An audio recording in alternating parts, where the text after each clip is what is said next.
So may concern is sa releasing po ng SSSID natin na umabot po ng 2 years bago po siya ma-release. So ano po yung naging issue, ba't ganun po katagal?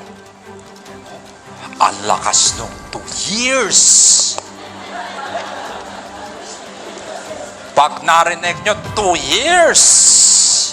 Alam nyo, totoo, pinakancel ko yung ID na yan nung naging presidente ako.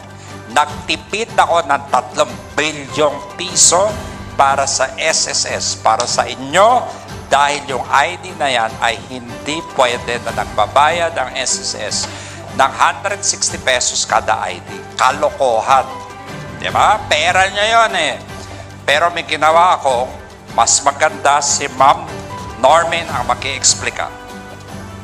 3 bilyon ang natipid ko dyan. Ha? So para walang korupsyon, cancelin yung kontratang yan, kalokohan yung kontratang yan, gawa tayo ng ibang ID na libre, na walang korupsyon. Yun. So tama po yun. Yan. Kasi yung dati meron ho tayong tinatawag na UMID ID na binabayaran po natin ang pag-operate niyan kasi meron tayong biometric capture, meron po tayong card production.